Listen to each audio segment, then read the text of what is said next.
E eu apareci a Avram, a Isaac e a Jacó como El Shaddai. Mas por meu nome, não fui eu conhecido por eles? Isso é uma pergunta ou é uma afirmação? Uma pergunta. Ou será que é uma afirmação? Eles me conheceram por El Shaddai. Mas por Yahweh, pelo tetragrama, e o de Vavier. Mas será que eles não sabiam o nome do Eterno? Porque o nome do Eterno começou a ser invocado desde Adão. Eles sabiam, né? Só que assim, não invocavam. Só que eles não o conheceram por aquele nome, manifestando aquele nome. Sabiam do nome, eles tinham conhecimento do nome. Isso abre para nós algo interessante. Será que o fato só da pessoa conhecer o nome, a gente pegando aquela frase, todo aquele que invocar o nome será salvo? Será que todo aquele que pronuncia o nome, ele está salvo? Só porque sabe o nome? Tem que invocar em verdade e espírito. Não, porque nem todo que invocar o nome do soberano será salvo. Ele também disse, né? Nem todo aquele que invocar será salvo. E a questão não é só porque se fosse só por invocar o nome, Tem entre que ter aspas, aliança, né? Alguns ambientes também do local era determinado especialmente como povo, né? Sim, verdade. Faz a vocação originalzinha do time, né? Verdade. Então isso deixa que a questão é como invocar e para que está invocando. Então isso não é o suficiente. Mas o que é invocar? Aqui nós temos uma pista, né? Eu apareci a Avram, a Isaac e a Jacó como El Shaddai. Mas por meu nome, não fui eu conhecido por eles. Eles sabiam do nome, mas eles não tiveram experiências com o Eterno naquele nome, naquela manifestação. Baruch Hashem. E na Torá, a gente aprofundando um pouco mais, quanto que é 1 mais 1 na matemática de casamento de Elohim? 3. Quanto que é 1 mais 1? 3. 1 mais 1 é 1. Que é a carne. E 2 corpos se tornarão na matemática de casamento. É um. Eu estou falando na matemática de casamento. É 1. Embora nesse relacionamento, no relacionamento do Eterno, entre o casal, o Eterno ele está presente. Ele está presente. Desde que a relação ela seja lícita, ela seja justa, desde que ela seja permissiva e não pecado, errado, sem permissão e sem justiça. Então é assim, ó. Não faz muita parte da parte, mas vamos entrar só um pouquinho nisso.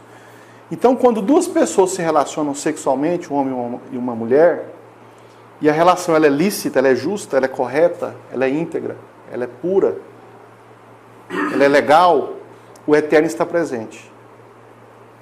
Mas quando a relação ela não é lícita, ela não é correta, ela é ilegal, quem é que está presente?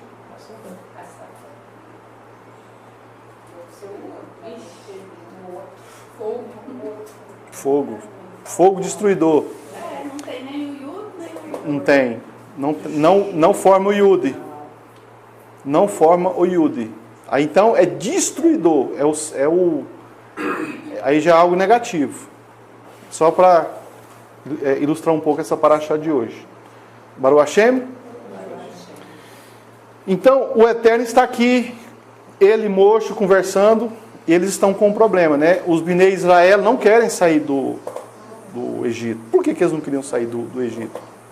Sendo que eles eram escravos no Egito. Porque eles estavam acostumados, estavam pegados lá, Conforto, energia elétrica. Shopping center, salão de beleza, esmalteria, né? Tinha tudo. Hã? as comidas, Fast food, tinha tudo. Tinha tudo ali. Muita festa no final de semana. Baruch Hashem. Comentários. Agora você verá o que farei ao faraó. Olha o Eterno falando para Moshe, já que não queria liberar o povo, né? Agora você verá o que eu farei com o faraó, pois com uma mão forte ele os deixará ir, e com uma mão forte ele os expulsará de sua... Com que? Uma mão? Qual é o segundo nome de Shlomo? Yediá. Yediá. Mão de ar. Então, quando Shlomo chegou ao poder, ele era a mão forte do Eterno. Nenhum país quis guerrear com Israel quando Shlomo era nem o Egito, nem país nenhum. Porque todo mundo lembrava da mão forte que tirou o povo de Israel do Egito. Então, Shlomo lembrava disso. Eu sou Yah, e eu me dei a conhecer a Abraham, a Isaac e a Jacob pelo nome El Shaddai, mas pelo meu nome Yud-Vavier, não me dei a conhecer a eles. Eu não me dei a conhecer a eles. Não é pelo esforço humano que as pessoas vão conhecer o nome do Eterno. Não é forçando. O Eterno, ele vai se permitir que a pessoa tenha experiência com ele. Igual Moshe teve. Os outros conheceram El Shaddai, mas não conheceram a experiência de Yud-Vavier. Baruch Hashem. Faraó representa a divisão que separa Israel de Elohim. O faraó representa a divisão que separa Israel de Elohim. Não era isso que Faraó representava quando Israel estava no Egito? O faraó era que separava o povo de Israel do Eterno. Só que Faraó, ele é um poder. E na verdade, Faraó era um poder sacerdotal e rei. Ele era um poder. Esse poder Faraó, que separa o homem do Criador, ele ainda existe nos dias de hoje, em outros formatos. Ele existe só que em outros formatos. A questão é, você consegue identificar o formato que separa você do Eterno? Porque aqui no Egito estava muito claro. Quem separava o povo de Israel do Eterno era o Faraó. Mas você consegue olhar para a sua vida, para você, e observar o que está te separando do Criador? O que é o Faraó na sua vida? O que te escraviza? E ao mesmo tempo que ele te escraviza, ele te fornece várias coisas boas,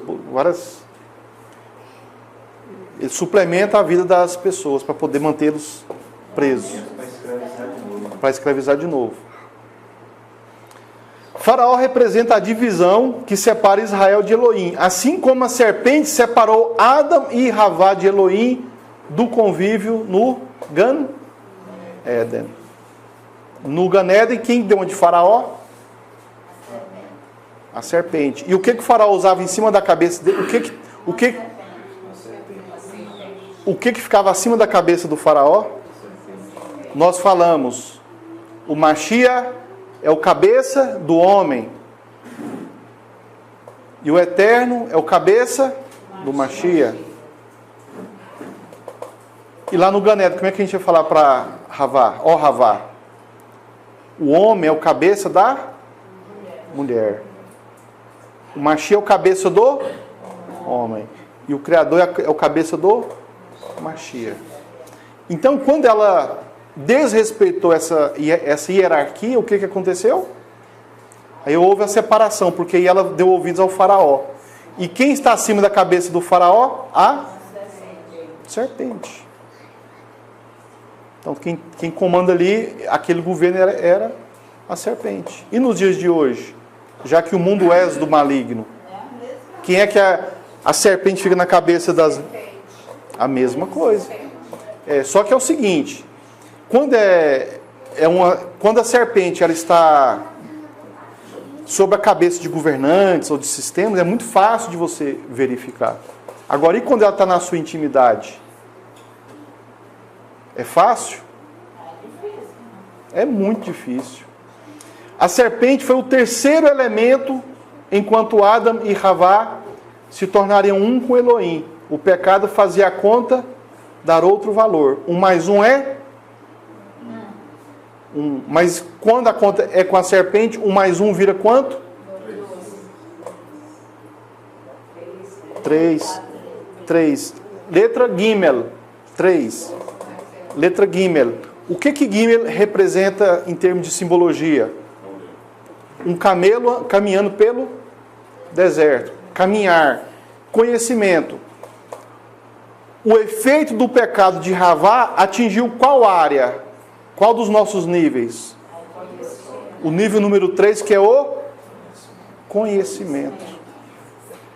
Então, o ato de comer do fruto proibido prejudicou na área do nosso conhecimento, que fica bem no meizinho das almas mais altas e mais baixas, dos nossos níveis de alma, dos nossos níveis de vida. Ficou bem no meio. Então, ela ficou no meio e ela atinge os níveis baixos da alma, até chegar na alma animal, e os níveis mais elevados. Ela compromete tudo isso aí. Ela ficou no meio. Ela virou um separador. Não deixa passar, né? Ela contamina tudo, ela influencia tudo negativamente. Então, onde é que primeiramente, nós temos que ser curados em nossa techuvá? Na alma, no conhecimento. Nós temos que ser curados no nosso conhecimento. Mas o problema nosso é que justamente na área do conhecimento é que a nossa axologia, a nossa interpretação, a nossa tendência, ela mais prejudica a nossa techuvá. É onde mais é prejudicado.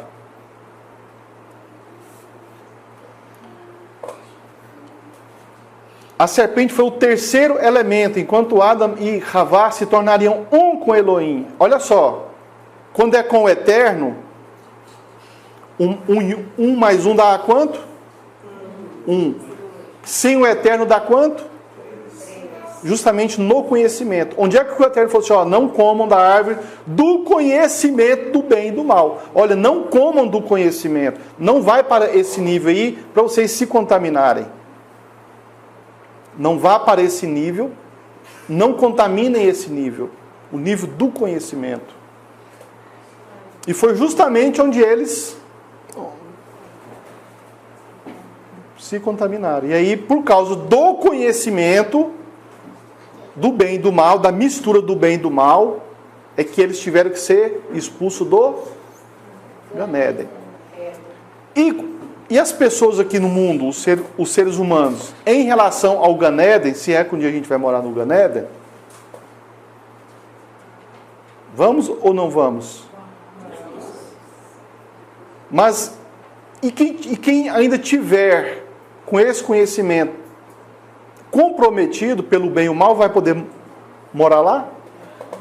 Se Adam e Havá não puderam morar no Gan Eden, continuar morando lá no Gan Eden, onde poderiam comer da árvore da vida e ter vida eterna, então as pessoas aqui desse mundo que não se consertarem no conhecimento, também não vão morar lá no Gan Eden.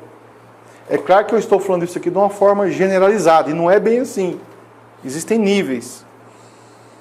Existem formas de que o Eterno julga, que é diferente da forma que nós julgamos.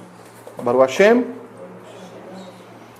A serpente foi o terceiro elemento, enquanto Adam e Havá se tornariam um com Elohim. O pecado fazia a conta dar outro valor. Onde 1 mais 2 é igual a 3 na gematria. E onde 1 e 1 é 1, quando é o Eterno que está junto. E 1 e 1 é 3, quando é a serpente que está junto. O número 3 na gematria é o número do conhecimento, justamente o local onde o pecado opera e se faz presente. O conhecimento do bem e do mal, que nada mais é que a mistura do bem e do mal, a confusão, a dúvida, a verdade sendo verdade, mais usada para o mal, a verdade falsa e a meia-verdade. Vamos trazer uma novidade aqui. O que é o conhecimento do bem e do mal? Primeiro, o conhecimento do bem e do mal é a mistura do bem e do mal. É quando os dois estão misturados, eles não estão separados. Essa é a primeira característica. Segunda característica, confusão. Mesmo sendo uma verdade, mas ela é confusa. Existe uma confusão ali. Dúvida. É outro item. E até mesmo quando a verdade, ela é uma verdade, mas ela pode ser usada para fazer o mal. Então, quando alguém usa uma verdade para fazer o mal, aquilo ali é conhecimento do bem e do mal. Mesmo que algo seja verdadeiro, aconteceu, é aquilo mesmo, e essa verdade chega na orelha, chega na cabeça, no entendimento de alguém, mas aquela verdade, que seja uma coisa feia, uma coisa errada, uma coisa ruim, mas aquela verdade, ela é usada para o mal,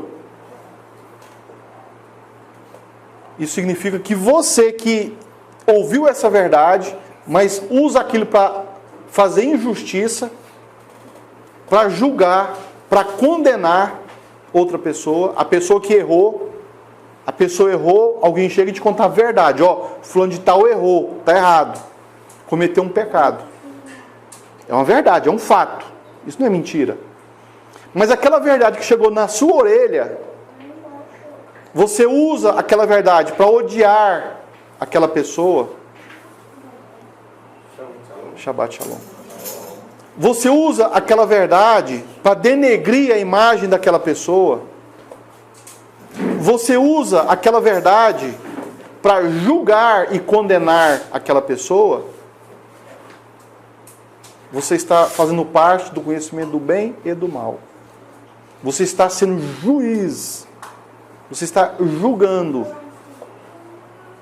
Quando alguém faz algo de errado, eu estou usando isso como exemplo para ilustrar a nossa paraxá. Quando alguém faz alguma coisa errada, um pecado, etc., e é uma verdade, ela fez mesmo aquilo, e você escuta aquela verdade que você ouviu, ela tem que ser usada para fazer o bem. Se de alguma maneira ela é usada para fazer o mal, ela tem misericórdia? Ela tem perdão? Ela tem amor? Ela tem justiça? Ela tem juízo? Ela tem tikkun? Ela tem techuvá? Não. Ela tem mal. Então, as pessoas que usam uma verdade para aplicar o mal, para fazer o mal, essas pessoas elas estão corrompidas com o conhecimento do bem e do mal. Elas estão sob a influência da serpente. Estão debaixo de Faraó.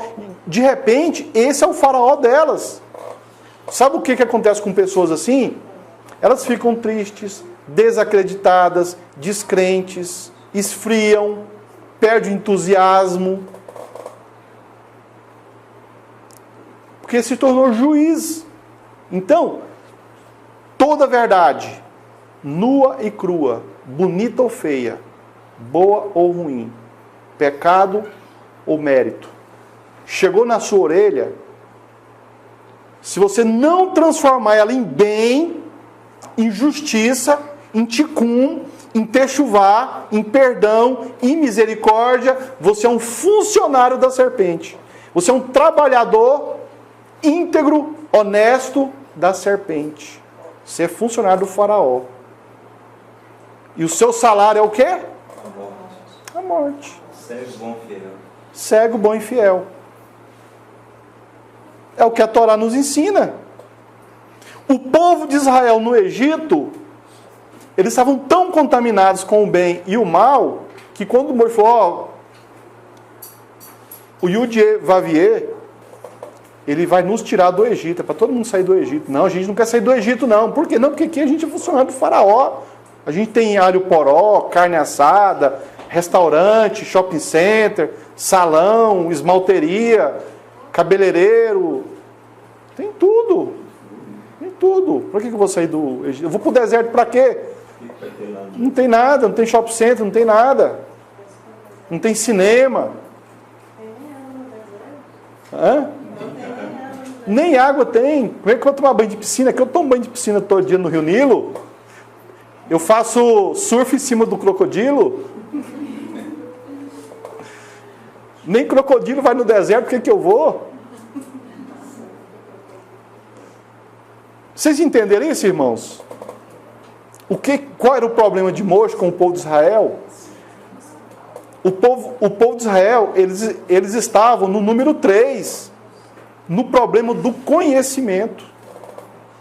O que eles pensavam, a maneira deles agirem, deles reagirem, os projetos, os planos, o sentimento deles, a emoção deles, estava dependente do Egito. Totalmente dependente do Egito. Simplesmente porque as verdades que eles ouviam no Egito, elas tinham uma mistura do bem e do mal. Mas eram verdades. Ninguém podia falar que não era verdade. Baruch Hashem.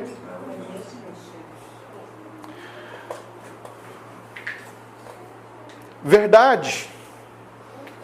A verdade ou a mentira, usadas para o mal, podem fazer uma pessoa perder o entusiasmo. Vocês não imaginam o quão o entusiasmo é algo importante para um ser humano. Vocês não têm noção. De maneira que se você agir ou trabalhar para tirar o entusiasmo do próximo, isso pode se converter em pecado. Se você conseguir esfriar a alma do outro, o coração do outro, isso pode ser convertido em pecado. Olha só o quão isso é grave.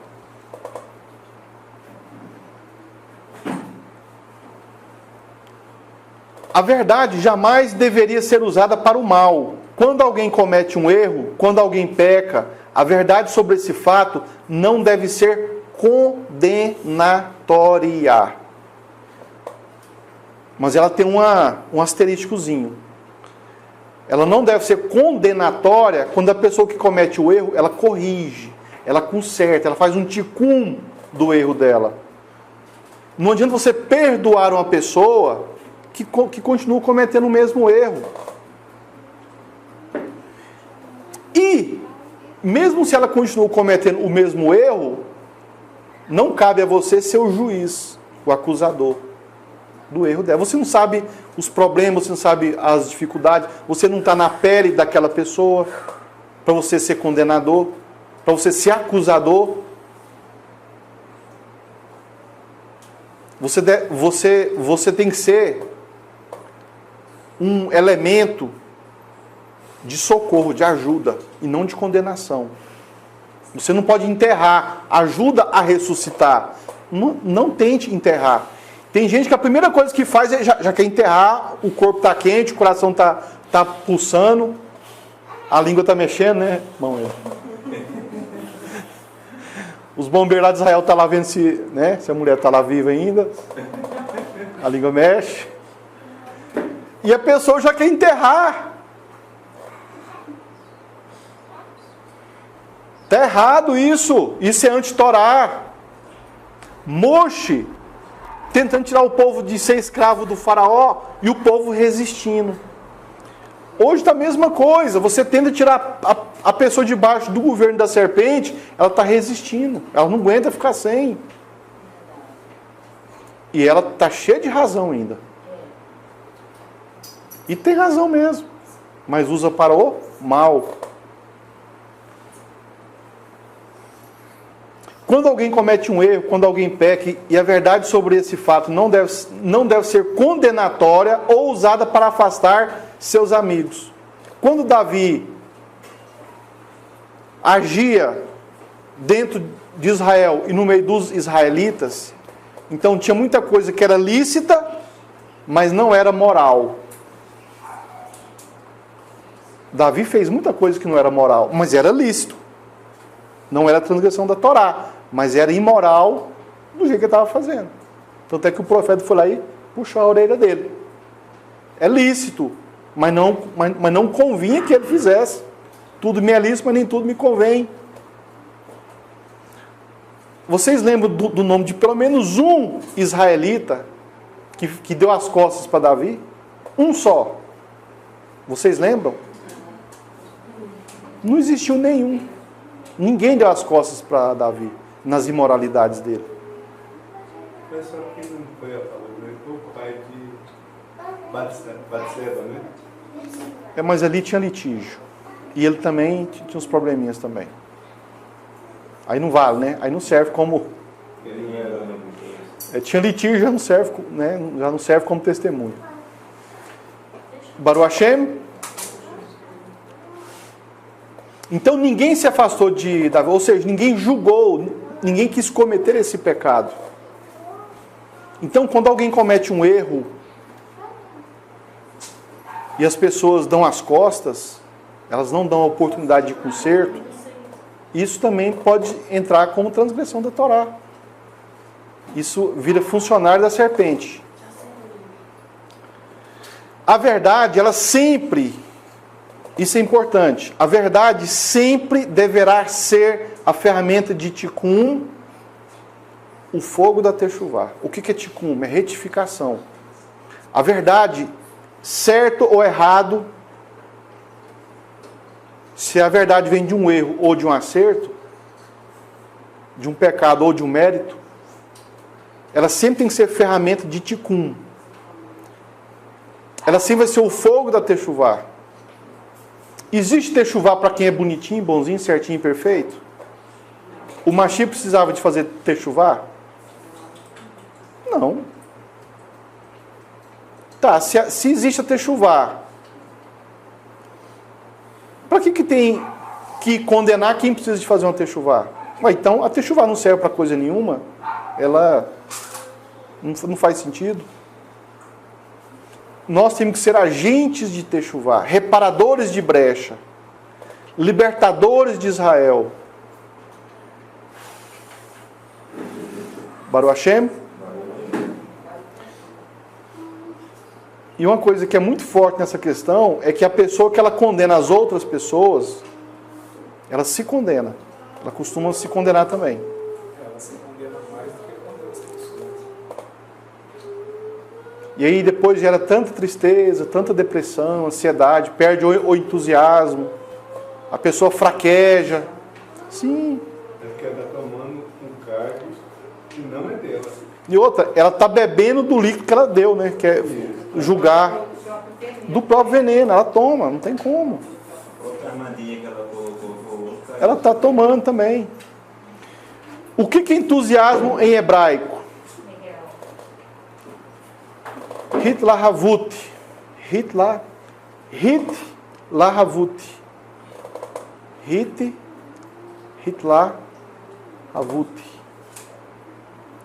Da raiz lahav. Hit lahavut. Da raiz lahav. E lahav lembra de ahavá, né? Lahav, ahavá. Que significa incendiar. Olha só, entusiasmo, hit lahavut, da raiz lahav, tem um significado de incendiar. O que é o entusiasmo? Incendiar. Vem desse sentido. Incendiar. Quando o Eterno ele incendiou a sarça ardente, ela foi destruída? Não. E o fogo consumidor, ele destrói? Destrói. Esse destrói. Então, incendiar também pode ter dois sentidos.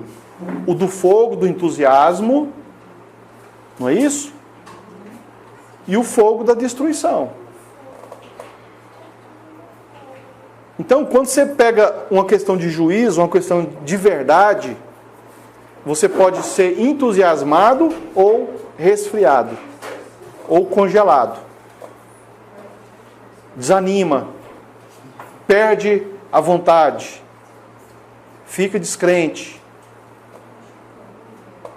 Porque o fogo que te acometeu, ele não é o fogo do entusiasmo, o fogo que não consome, ele é o fogo que destrói. O termo lahavut significa chamas e podemos vê-la inserida dentro da palavra entusiasmo. Hit lahavut.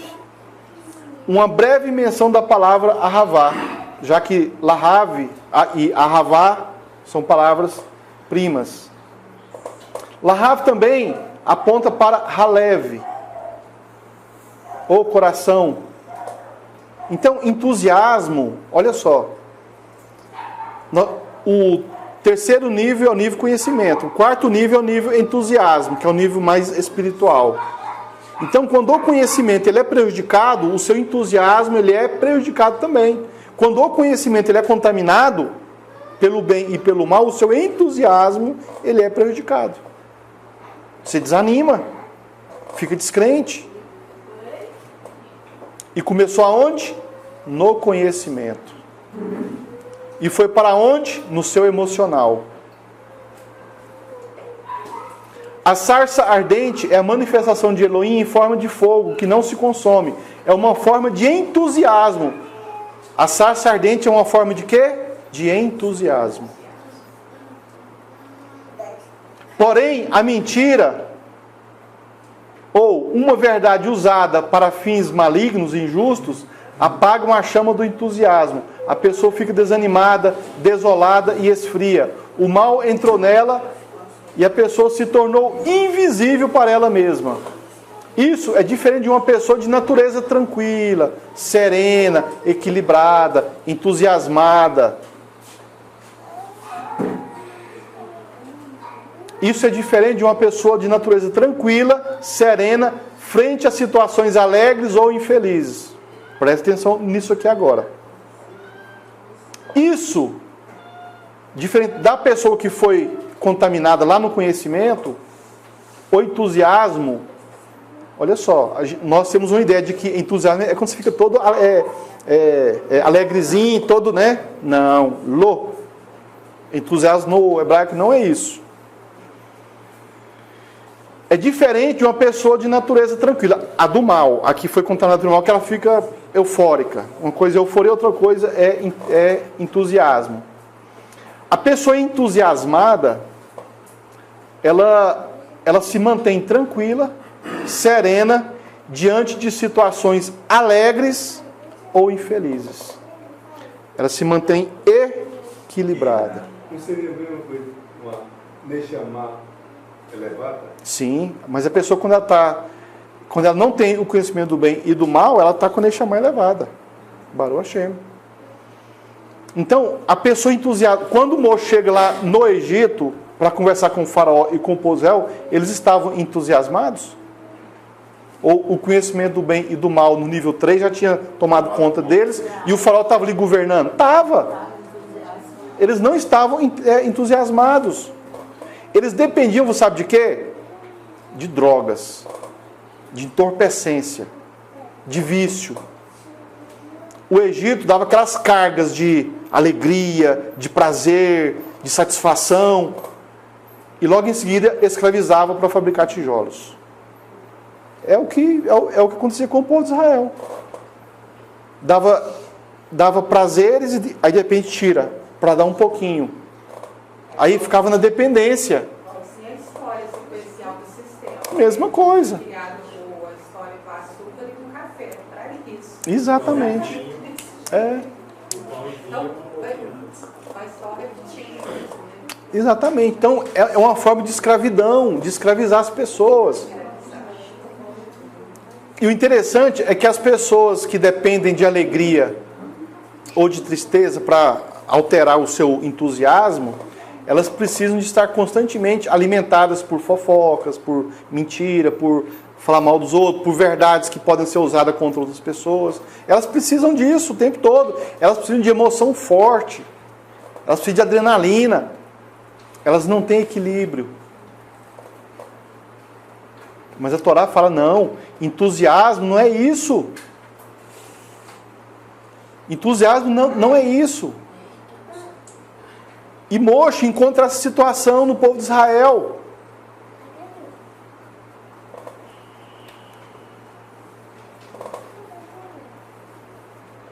Baruch Hashem.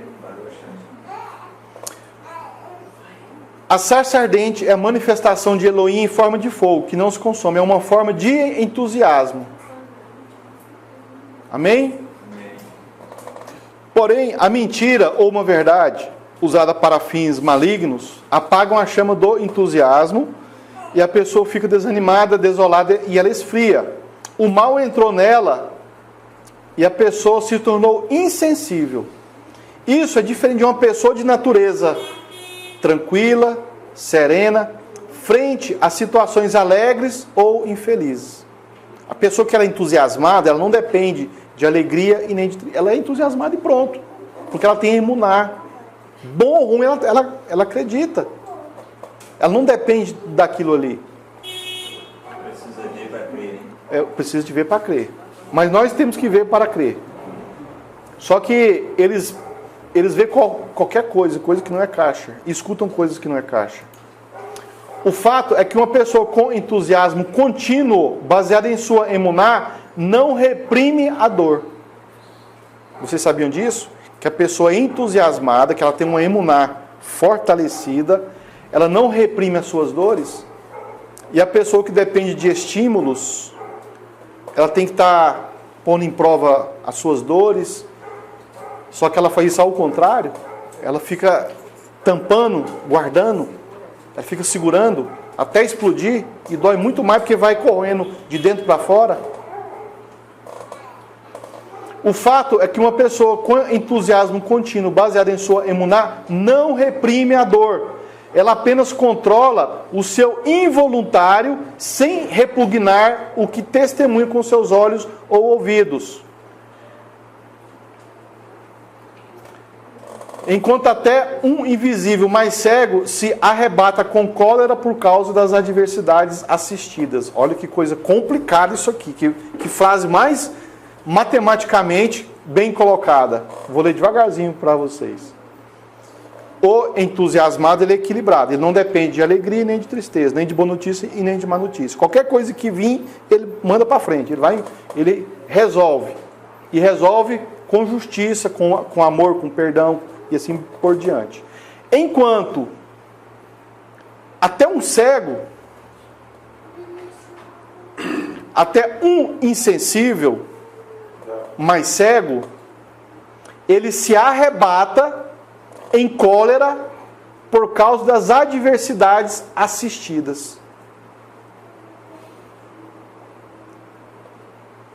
Sem entusiasmo algum, mas qualquer coisa que acontece perto dele, ou bom ou ruim, ele já dá aqueles pulos. Ele já desequilibra. Ou ele fica muito alegre, ou fica muito triste. Desequilibrado.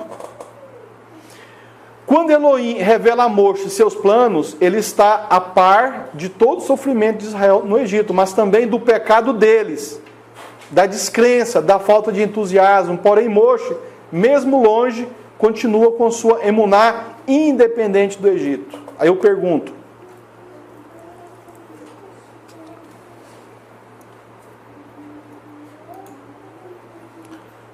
quando Yosef morava com o pai, quando Yosef foi vendido como escravo, quando ele se tornou governador do Egito, ele era a mesma pessoa nesses três ambientes?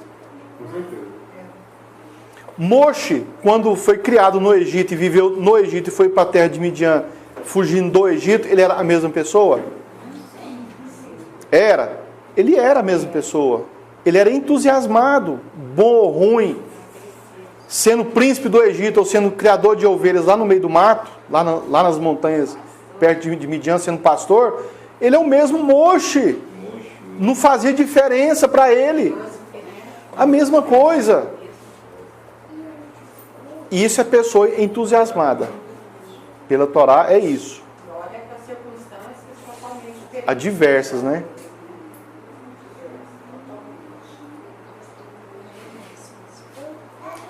Então Moshe, ele continua sua emuná independente do Egito.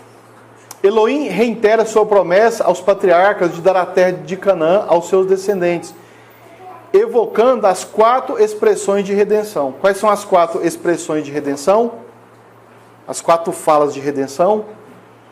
Eu o trarei, eu o salvarei, eu o redimirei e eu o levarei. Eu levarei para dentro da minha essência. Então são as 4 expressões de redenção. E ele trará, ele salvará, ele redimirá e ele entregará pela redenção de Israel. A redenção de Israel é o resumo dessas expressões. É o resumo da redenção. É o resumo do arrebatamento. Então quando a pessoa ela já é um israelita, ela já está arrebatada. O Malach já colocou a pessoa nas asas. As pessoas pensam que arrebatamento é quando um some outro fica. Lá é conversa. Folclore. Lá é folclore. Baruch Hashem Está aqui, mas eu não arrebatado. já está arrebatado e está aqui. Ao falar dos patriarcas, Elohim está repreendendo a Moshe, porque Moshe ficou fazendo crítica, né? Moshe ficou existindo ali. Aí, Chama desculpazinha. é uma desculpazinha. Ao falar dos patriarcas, Elohim está repreendendo a Moshe, que apesar da emuná, estava exilado em Midian, enquanto Israel estava exilado no Egito. A revelação a Moshe, diferente das revelações de Abraão, Isaac e Jacó, não foram questionadas por eles. Eles questionaram o Eterno? Não. Mas Moshe ficou questionando. Moshe ficou questionando. Mas Moshe queria saber qual é o seu nome. O nome que devo falar aos israelitas e ao faraó. Porque eles não te conhecem mais. Em qual dos teus nomes eu falo para o povo de Israel? Parece que Moshe tinha em mente uma verdade distorcida. Ou seja, o nível 3, o conhecimento, estava distorcido. E isso porque Moshe, ele era entusiasmado, ele estava com a emuná dele equilibrada. E mesmo assim, olha só, Moshe, ele estava com a mentalidade distorcida. Uma dúvida de por que o povo de Israel não estava salvo ainda. Moshe, mas se tu é o Elohim, por que o povo de Israel não está salvo ainda? Mais ou menos era isso que Moshe estava tentando jogar entre os questionamentos deles. Eles não estão salvos ainda e ainda são escravos. Porém, quando Elohim fala que é o Elohim de seus pais, os pais de Moshe, e o Elohim de Abraão, o Elohim de Jacó, o Elohim de Isaac e o Elohim de Jacó, era para lembrar a Moshe que em cada uma dessas gerações a semente foi sendo salva. O Eterno deu redenção a Abraão, deu redenção a Isaac e deu redenção a Jacó. De que maneira que ele deu redenção? Como? Como que foi isso? Vocês nem imaginam. Vamos falar ou não vamos falar hoje? Só daqui 3 anos e meio. Como que ele deu redenção aos 3 patriarcas? Como que isso aconteceu? De que forma? Como que nós descrevemos isso? Quando ele fez a aliança com Não. Quando ele recebeu as tábuas. Não. Abraão não recebeu as tábuas. Não. Com promessa de Moshe. Os 3 patriarcas. Porque o Eterno, quando Moshe fica contestando, ele fala, não, eu sou o Elohim dos seus pais, Moshe. E também sou o Elohim de Abraão, o Elohim de Isaac, e eu os redimi, e eu os salvei, eu os libertei. Mas pare um pouquinho. Jacó, vamos pegar o último lá da lista. Jacó recebeu a terra por herança? Não. Isaac tinha a terra por herança? Não. Abraão tomou posse da terra por herança? Como é que o Eterno fala que ele... Tá, mas então como é que ele redimiu eles? E ele falou que redimiu. Foi uma promessa. Não. Aqui é passado, que não é futuro, não. Ele disse que já redimiu. Eles já tinham ganhado a terra, mas só que eles não receberam. Não, mas aqui a fala é que aconteceu uma redenção. Eu quero saber como é que foi isso. Redimiu a terra dele. Não, isso aconteceu de fato, não é uma promessa para o futuro, não. Nada para o futuro, esquece. Eles já estão habitando lá. Não, Jacó morreu no Egito e outros morreram no Egito. Quantos que morreram lá no Egito? Quando eles vão mudar, eles vão botar. Mas a terra não era deles. Eles não deram a terra como herança para os filhos. E Jacó deu a terra de Israel para os seus... Não deu. Quando deu a herança espiritual. Não. Esquece o futuro, gente. Eu estou falando do passado. Aqui estou falando do passado. Não, aí foi futuro. Eu quero saber do passado. Ele falou que Abraão, Isaac e Jacó. É em cima desses 3 aí que eu quero saber. Quando eles retornou no... A geração deles. É isso que eu quero saber. Geração de agora. E está escrito literalmente isso. Aos rabinos guardaram esse documento lá Não, esquece eles. Nós temos que sopra aí o Wendel. Sopra o Wendel. Sopra, Rabino. Sopra aí, Rabino. Agora eu estou conseguindo ficar aqui mais uns 3 minutos, 10 minutos, vagando, 3 minutos aqui. Pegando fragmentos. Ninguém vai responder essa, não? Ninguém vai Nossa pátria não é aqui, né? Eu falei conservando a linhagem. Nossa pátria não é aqui. O Carlos respondeu. Mas ela já tinha falado. A Leila também respondeu. Mas você falou que já tinha concluído. Uai, quando salvou a linhagem, foi uma conclusão. É quando Isaac nasce de Abraham. Mas olha só como é que ele redimiu. Olha só como é que foi maravilhoso a redenção dos nossos patriarcas. Sara não podia ficar grávida. E teve uma interferência do Eterno para que Sara ficasse grávida. Então, quando houve o milagre, a intervenção da Ruach HaKodesh em Sara, para que ela ficasse fértil e ela pudesse gerar Isaac, aí aconteceu a redenção. Aconteceu a libertação, aconteceu a salvação. A semente, ela foi preservada. Israel não tinha que ser preservado, não tinha que sair do Egito preservado? Entrar preservado dentro da terra. Então, quando Israel sai dos testículos de Abraham para Sara e nasce Isaac, também está preservando. É uma forma de redenção. Então, olha só o que o Eterno fala para Abraham, para Moshe. Eu sou o Elohim de seus pais, o Elohim de Abraham, de Isaac e de Jacó. Então Moshe, ele entendeu o que o Eterno está falando, que é justamente isso que a gente acabou de falar. A redenção para eles aconteceu daquela maneira. É lógico que tem promessa de outras redenções no futuro. Até hoje, por exemplo, as tribos, as 12, elas não receberam a terra como sacerdotes e reis, todos sendo como sacerdotes e como reis. Só Levi entrou como sacerdote, mas não recebeu terra. As outras entraram como reis, mas não entraram como sacerdote. Então, essa redenção ainda não aconteceu. Quem vai fazer isso é o Mashiach. Essa ainda vai ocorrer. Essa é o Mashiach. Baruch Hashem.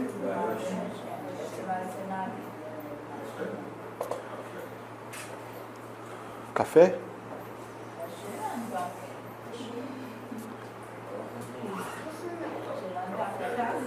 Era para lembrar a Moshe que em cada uma dessas gerações, a semente, ela foi sendo salva. Sara e Rívica eram estéreis, foram raptadas pelos reis, mas com braço forte foram livradas. Jacó nasceu ao lado de Esaú, que quase herdou a primogenitura e quase se casou com as filhas de Labã, que de uma certa maneira tinha olho gordo na herança de Isaac. Por isso teve interesse em casar com suas filhas, com Jacó, o abençoado. Olha só, se Esaú tivesse recebido a bênção da primogenitura, Labã iria dar as duas filhas dele para casar com Esaú. E aí como é que o povo de Israel ia ser gerado? Não tinha outra mulher, não é? Tinha, mas matematicamente não ia dar certo.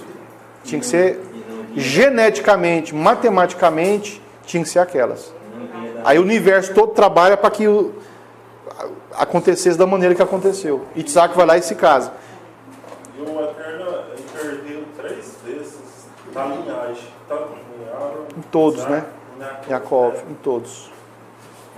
Todos. Porque teria que ser com aquelas 3 Tinha que ser. navios, não serviria outra. Outra não É serviria. a segunda vez que eu faço É igual Davi com Betseba. Tinha que ser os dois. Mashiach tinha que ir por Davi e Betseba. Glória às duas E tinha um problema que Betseba estava casada com Uria.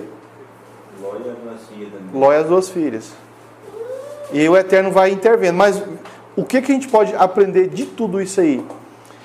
É quando tudo que acontece à nossa volta, todas as situações, bem ou mal, moral ou imoral, no final elas são usadas para fazer justiça. Para fazer justiça. O problema é que quando as pessoas pegam uma verdade, uma mentira, ou um mérito, ou um pecado, e elas pegam aquilo e usam para o mal, aí já é o problema. Isso significa que aquela pessoa, a mentalidade dela, o coração dela, a emuná dela, está sem entusiasmo. Ela é uma candidata à depressão, à ansiedade, desanima, desacredita. Ela precisa de oba-oba, ela precisa de festinha para poder estar com entusiasmo, com alegria. Só se tiver as festinhas que a pessoa fica assim. Se não tiver, ela não fica. Ela não tem entusiasmo.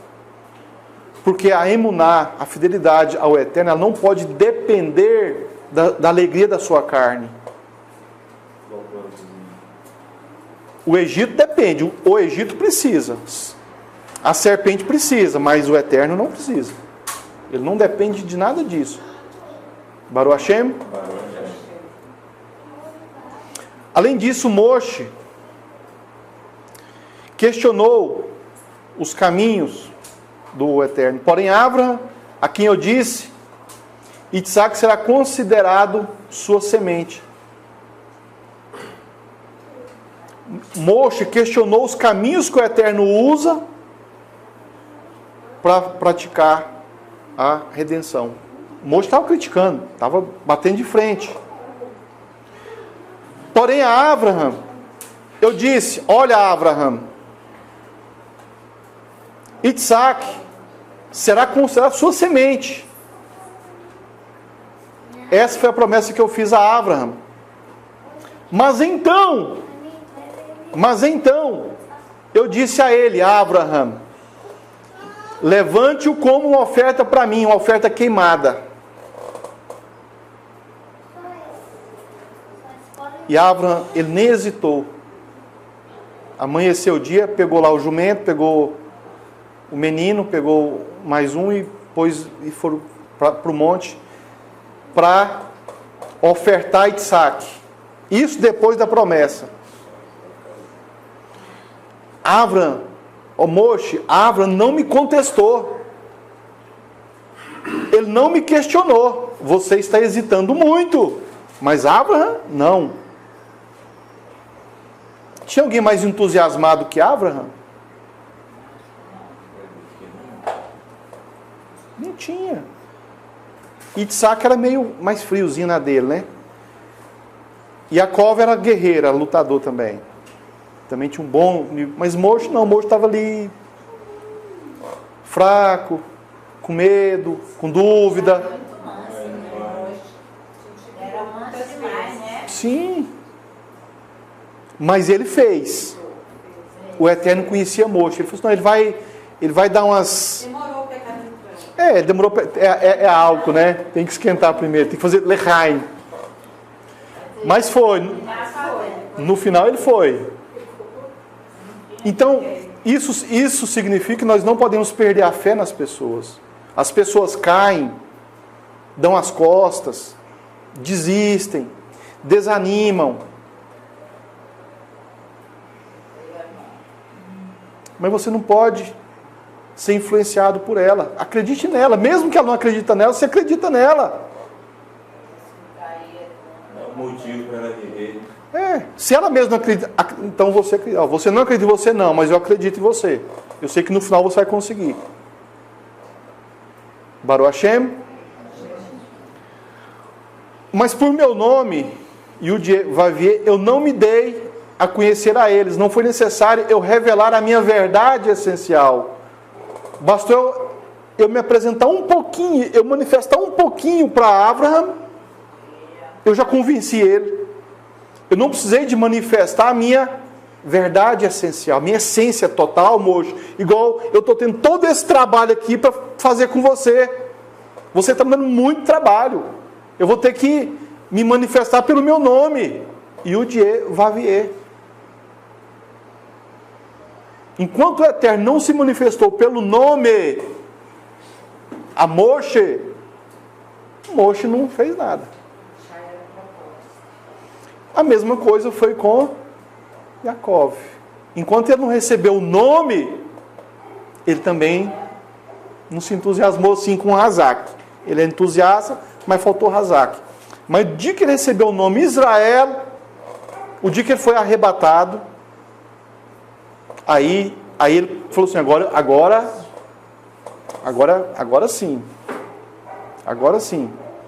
Então, a revelação do nome Yud Vav Amosh, ela significa que a verdade essencial do Eterno, a manifestação, ela foi clara para Moshe. O Eterno se manifestou de forma muito clara para Moshe. É isso que significa o nome.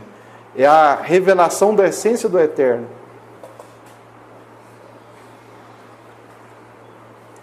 Minha verdade...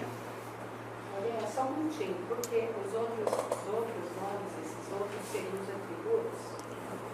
Todos os nomes são atributos. Pois é, os outros são. Esse também é. Também é um atributo. É um atributo. É um atributo. Eu serei o que serei. Eu serei o que serei. A gente percebe que é uma frase futuro, né? Que ela indica mais o futuro. Eu vou simplificar o que significa essa frase aqui, Yud Vav, o que é o tetagrama, o que é a essência. Eu serei o que serei, porque você vai me transformar no que eu serei. Então, se você transformar o mal, eu serei o mal. Se você me transformar em bem, eu serei o bem. Se você me transformar em verdade, eu serei verdade. Se você me transformar em mentira, eu serei mentira. Nós é que transformamos essa essência. Isso é através de nós, dos nossos pensamentos, do nosso conhecimento, dos nossos atos. É nós que fazemos isso. E tudo isso são manifestações do Eterno em nós. Então, se nós transformamos em mal, é mal. Se eu pratico mal, que resultado que vai ter? Mal. Se eu minto, o que vai ter no final? Mentira. Então, eu serei o que serei. É assim. Eu serei em tudo que você me fizer, porque eu sou tudo. Você só existe porque eu existo. Eu estou em tudo. Todas as ações sou eu. Baruch Hashem? Acho que vocês entenderam essa parte, né? Agora sim, quando a pessoa transforma em mal, aí vai ter na ausência do Eterno. Quando a injustiça ela começa a ser praticada, isso transforma em quê? Na ausência do Eterno. Ele vai diminuindo. De modo que o povo de Israel lá no Egito não tinha mais o Eterno em nada. Era uma idolatria, era uma rebeldia, falta de entusiasmo. O povo não conhecia mais o Eterno. Ele era um mito. Era um mito. Não era mais nada. Porque o Eterno já não existia mais nas ações, no comportamento deles. Então, quanto mais você praticar a Torá, mais você se enche da presença do Eterno. Então, Moshe tinha essa preocupação. Moshe pensava assim, poxa, o povo de Israel, que está escravo no Egito, eles estão vazios, eles não conhecem mais. Agora, como é que eu chego lá e falo, ó, o Yud Vav vai libertar vocês? Eles, quem? Isso aí é filosofia, é mito, é história. Isso aí... igual há 100 anos atrás, o nosso Eterno ano de talvez a comunidade Netzarim. Sim. Se levante o bruto, embaixo. Sim. Então, nessa situação. E em quantas pessoas eles estão vazias do Eterno? O fato da pessoa, muita gente pensa assim, as mulheres colocam um véu na cabeça, acende a vela de Shabat, faz uma coisa ou outra, acho que já está na redenção. Mas não percebe as injustiças que às vezes praticam. Não percebe que a depressão é um sinal de que está sem... que ela está sem redenção. A pessoa às vezes está tão vazia, mas ela se apega na religiosidade e ela imagina que porque ela sabe o nome, ela guarda uma lei ou outra, faz uma coisa ou outra, ela já está na redenção. E não percebe a quantidade de injustiças, de coisas erradas que pratica. Baruch Hashem? Isso aí é um ato de auto-se-idolatrar. De auto-se-idolatrar. É uma forma de idolatria. Minha verdade é a noite e depois o dia. A noite é a minha verdade. O dia é a minha verdade. O frio é a minha verdade.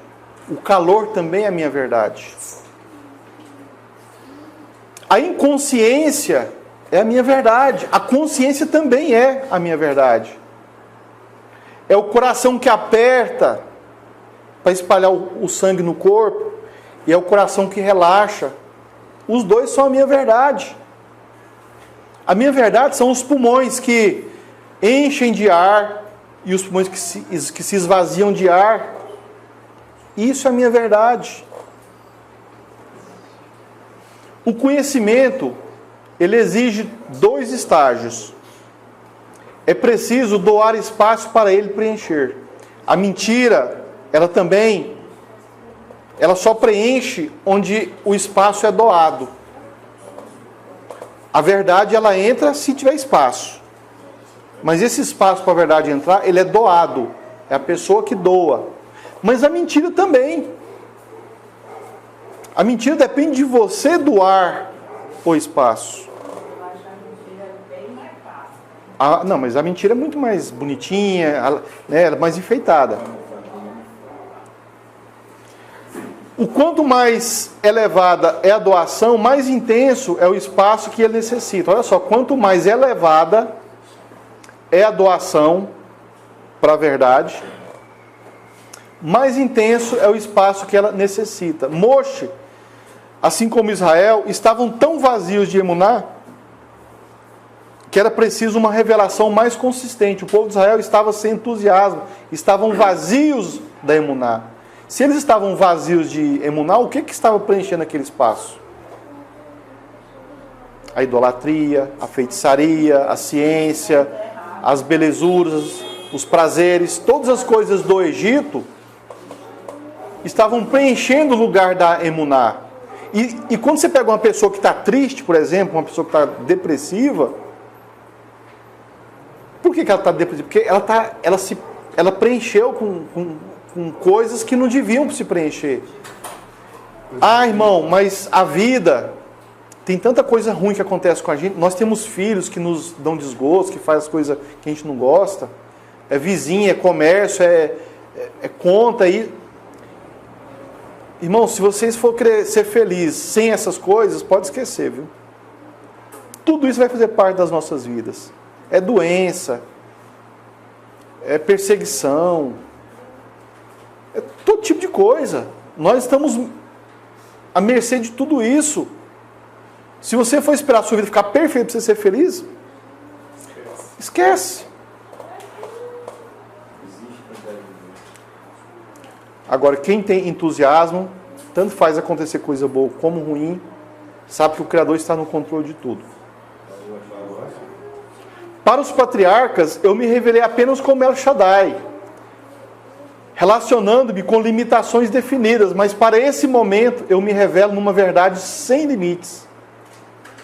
Pois meu nome, Yud-Heh-Vav-Heh, representa o resumo de minha essência, até onde seu conhecimento pode alcançar, através da Torá e de Mashiach. Aí eu pergunto para vocês, conhecer o Eterno pela Torá e por Mashiach, e por atos de justiça, atos de amor, isso tem fim? Dá para você conhecer ele ter um final assim? Ou esse conhecimento ele é infinito? Ele é infinito. Mas a mentira não. Gente, toda mentira ela cabe dentro de uma caixa. Aí você que escolhe o tamanho. Toda mentira cabe dentro de uma caixa. Ela é limitada. Mas a verdade não cabe dentro de uma caixa. Baruch Hashem? Os israelitas, para conhecer Elohim, tiveram que ser ocultados. Olha só, os israelitas para conhecer Elohim, tiveram que ser ocultados no Egito. Não, dentro do Egito. Eles entraram nas trevas, nas mentiras, na idolatria. Eles entraram em tudo isso aí. Eles foram ocultados, eles foram afastados do Eterno. E para isso foram parar no Egito. O mesmo acontece com Adão e Havá, que ao perderem o lugar no Gan Eden pós-pecado do fruto proibido, foram exilados no mundo. Eles foram ocultados do jardim do Éden. Eles foram para uma realidade oculta, onde o Dieu-Vavier é a realidade das realidades, a verdade essencial, porém não pode ser vista. O Eterno, ele é oculto. Como que eu faço o Eterno aparecer? Através de quê? Atos de justiça. Quando você perdoa alguém, quem é que está aparecendo aqui no mundo? Quando você condena a outra pessoa, quem é que você está fazendo se manifestar aqui no mundo? Quando você pega uma verdade, você usa essa verdade para fazer o mal, ou a sua vingancinha, ou a sua justiça maldosinha, quem é que está sendo manifesto aqui nesse mundo? O cheirinho. E a partir daí passou a ser conhecido como o Elohim que criou o Gan Eden. Os animais, as plantas, o universo. Então, a gente observando por Adão e por Havá, com a experiência que eles tiveram de caminhar com o Eterno, de Adão falar com o Eterno lá no Gan Eden, aí depois deles serem expulsos, qual o Elohim que eles conheceram? O completo, o total. Mas esse completo e total, pleno, o Criador, que conversava, que se relacionava, que Adão e que Havá conhecia, ele era conhecido como o Elohim, Criador dos céus e da terra, que criou os animais, as plantas, fez o Gan Eden, fez o homem e fez a mulher. Era assim que ele era conhecido. Mas esse Elohim que está sendo apresentado para Moshe, como Yud-Vavier, ele vai ser conhecido de que maneira? O Elohim que tirou vocês do Egito. Tanto é que nos 10 ditos, né, o pessoal chama de 10 mandamentos, o primeiro dito é o quê? Conhecer o Eterno sobre todas as coisas. Mas antes fala assim, ó, eu sou o Elohim que tirou vocês da terra do Egito. Ele não fala, eu sou o Elohim super-herói, maravilhoso, que criou as estrelas, as galáxias, que criou os buracos negros, os cometas, que criou o sol, a luz, a lua, os peixes. Eu sou esse Elohim, né? Não, ele falou, eu sou o Elohim que tirou vocês do Egito. Olha a simplicidade. Olha que revelação que Moshe estava tendo. A primeira mitzvah, o primeiro dito dos 10 ditos, é você conhecer o Elohim que tirou você do Egito. A pergunta é, você foi tirado realmente do Egito? De dentro e de fora? Será que esse Elohim você conhece?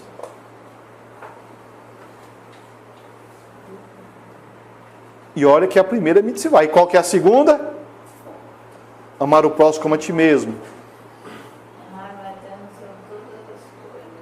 Esse é o primeiro, né? Mas olha só como é que esse Elohim passa a ser revelado. Olha só que revelação maravilhosa. Isso aí demonstra a importância, o grau de importância que foi esse ato.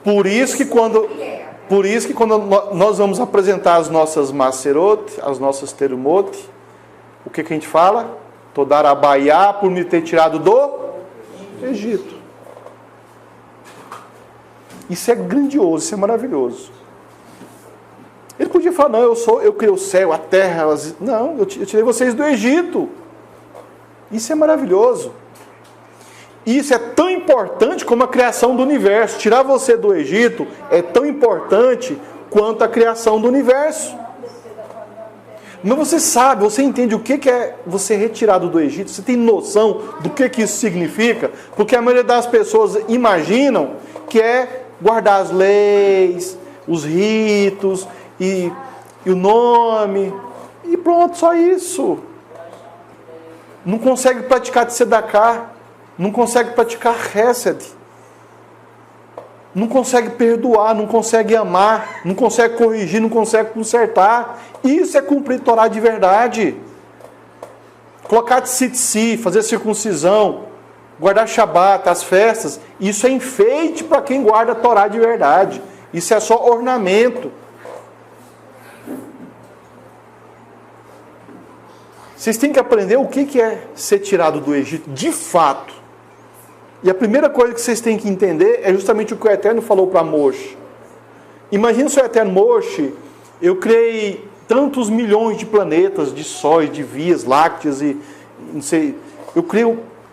Moshe ia ficar de boca aberta, lógico, né? Poxa, criou tudo isso.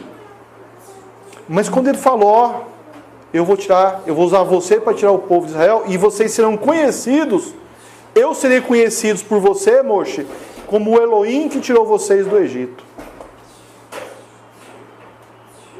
Isso é demais, isso aí para mim é demais. Isso é maravilhoso. Baruch Hashem. Então é muito importante a gente aprender o que é sair do Egito. A gente analisar os egípcios que estão dentro da gente, os egípcios que estão nas orelhas. Onde mais tem Egito é na orelha e na língua. Onde o Egito mais é Razak, mais é forte, mais é Egito. Esse Egito é terrível. E aí ele entra para o coração. Ó, quando o Egito passa pela sua orelha, ou sai da sua boca, ele vai morar no seu coração e no coração dos outros. A gente tem que tirar as pessoas do Egito, não é colocar as pessoas no Egito. Baruch Hashem. A verdade, ela é consistente em si mesma e não depende de circunstâncias externas. Toda verdade, ela é consistente em si mesma. Amém? Todo mundo concorda com isso? A verdade, ela é consistente em si mesma. É correto isso? É ou não é? É correto. A verdade, ela tem que ser consistente nela mesma. Ela não depende de opinião e de nada. A mentira depende de várias coisas, mas a verdade não. Mas tem um porém. Suponhamos que tem um restaurante e tem um vidro. Uma mesa na parede, a calçada do lado de fora. Do lado de dentro tem uma pessoa rica comendo ali um bolo ali com a cereja em cima. Um bolo de limão com a cereja em cima. E do lado de fora tem uma pessoa pobre vendo o mesmo bolo, mas não podendo comer, não podendo comprar e não vai comer. É verdade que o bolo é de limão e tem uma cereja em cima, e é muito gostoso. Mas essa verdade, ela serve para os dois? Ela é a mesma verdade. Ela é a mesma verdade. Mas para aquele que está do lado de fora, que não pode comer o bolo, que não pode pagar pelo bolo, essa verdade é uma verdade que ele não... Exatamente, ele não está conhecendo aquilo. Agora, o que está comendo, que pagou, que está ali, tá. Então, o que a gente tem que entender? Que a verdade, ela não é igual para todos, mas ela é uma só. E nós temos que ter essa consciência. E quando a gente tem essa consciência, você não pode julgar uma verdade de uma pessoa de acordo com a sua visão. Você está comendo o bolo, mas e aquela pessoa que está do lado de fora ali que não pode comer o bolo? Ela é mentirosa? Não, o bolo está ali, só que tem um vidro, você está comendo, você pagou e ele não pode pagar. São duas realidades na mesma verdade. Então é muita hipocrisia os juízes, os julgadores. Por isso que tem muito Egito na língua e nas orelhas. E quando você usa a língua para ser Egito e não Israel, você coloca um Egito dentro do coração de outra pessoa. É por isso que o Lashon Hará, ele é tão combatido por nós. Então tome muito cuidado com as versões das histórias que você escuta, ou até de coisas que você vê. O homem que estava do lado de fora, ele estava vendo o bolo, estava com a boca cheia d'água. Até eu A boca cheia d'água, manda o bolo. Mas ele não podia comer o bolo. Então, para de ser juiz, para de julgar as pessoas, para de condenar, para de acusar. Deus para Deus ninguém. Errou, pecou. Não julga. Ajude aquela pessoa a consertar, não se afaste dela. Baruch Hashem.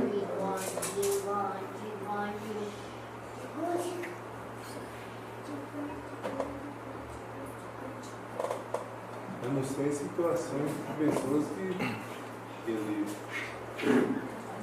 se condena. Tem... E quer te arrastar também. Você vai estar Não, mas aí já aí eu tenho que fazer a justiça cortando isso aí. É outra forma de se fazer justiça. A justiça se afasta dele. Exato. A verdade, ela é consistente em si mesma. Se não depende de circunstâncias externas,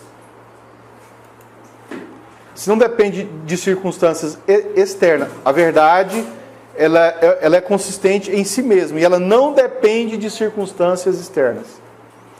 Eu sou Yudie Vavie, disse Elohim a Moshe. Revelo minha essência a você, porém, limitada ao seu conhecimento. Porque é impossível qualquer ser humano conhecer o Eterno plenamente. Ninguém vai conhecer ele plenamente. Além disso, Abraham, Isaac e Jacó são os atributos de amor. Mas Moshe é o atributo de conhecimento. Então, Abraham, Isaac e Jacó, eles são atributos de amor e de obediência. Hesed, Gevurah e Tiferet. Mas Moshe representa a sabedoria, a Chokhmah. Mas por que Moshe? Porque ele teve que lutar com o Eterno. Jacó lutou com o Eterno e prevaleceu, certo? Moshe que está tendo uma luta com o Eterno. Claro. Porque Moshe, o que o Eterno viu em Moshe no finalzinho? A gente olha esse Moshe teimando, batendo de frente, contestando. Eu estava dando uns tapas na orelha de Moshe a essa altura. Mas o Eterno, ele via a preocupação que Moshe tinha com o povo de Israel, com seus irmãos israelitas. O Eterno via claramente isso em Moshe. O cuidado.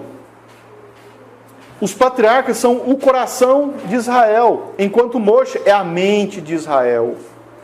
Abraham, Isaac e Jacó, eles são o coração de Israel. Mas Moshe é o quê? A mente.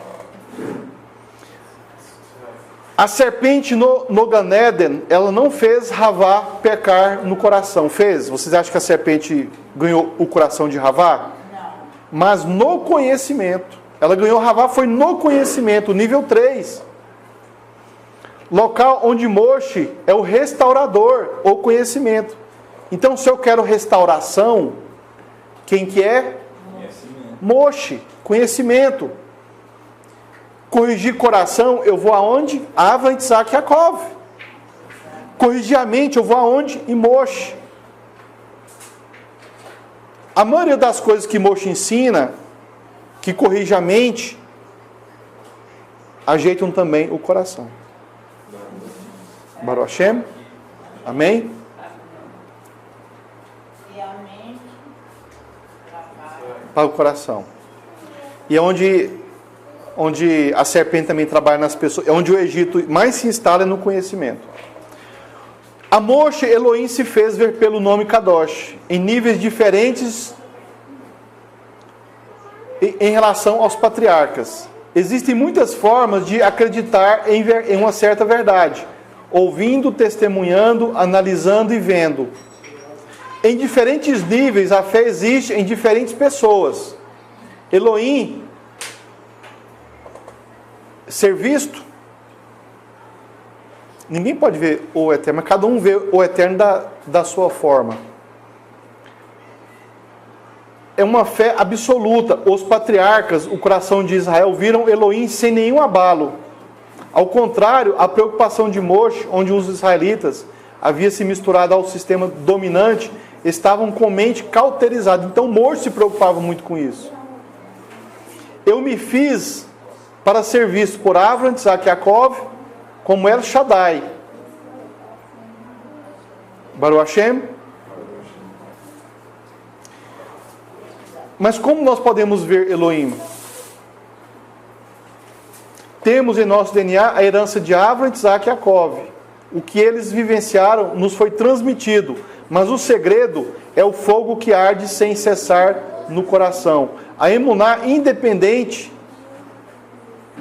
se o mundo está bom ou se o mundo está ruim. É a forma de Elohim se permitir ser visto. Você acha que se o mundo está bom ou o mundo está ruim, isso apaga o Eterno? Isso diminui ele de quem ele é? Não. Então, se o mundo está ruim, se o mundo está bom, por que eu vou ficar com depressão, com medo? Por que eu vou ficar ansioso? Por que eu vou ficar triste? Se a minha fé é no estado de Elohim, é o estado que Elohim é, o estado absoluto, infinito. O bem e o mal são estados finitos, temporários. O mundo está ruim, o mundo está chegando ao fim. Isso é triste, isso não é bom. A gente também não tem sangue de barata. Mas o meu entusiasmo não pode cair. Eu não posso perder a fé, eu não posso perder a esperança. Baruch Hashem. Shaddai. Esqueci o significado. Senhor dos poderes, que seria uma tradução rasa, sem enviar para o Eterno. Quer dizer, poderes, né? É porque é uma palavra que é usada em outros contextos, por isso que eu usei Senhor dos poderes, não usando para o Eterno. Só para a gente ter uma ideia mais rasa, né? É lógico que para o Eterno a gente não usa o título Senhor, né? Óbvio. Somos nós que trazemos a realidade de Elohim para nós o vermos em nossas ações e pensamentos. Bom, então para mim trazer a presença do Eterno, a realidade dele, o mundo tem que estar bom, tem que estar bonito, tem que estar tranquilo? Ou para mim trazer a presença dele, tem que depender de qualquer uma dessas coisas? É independente. A minha emuná, ela não pode ser abalada porque o mundo está ruim, porque o mundo está bom. Não. Quando Moshe convenceu o povo da existência de o Kadosh libertou Israel. Então, o dia que Moshe conseguiu convencer o povo de Israel da presença do Eterno, que eles tinham que tirar o Egito também de dentro deles, aí o Kadosh libertou Israel.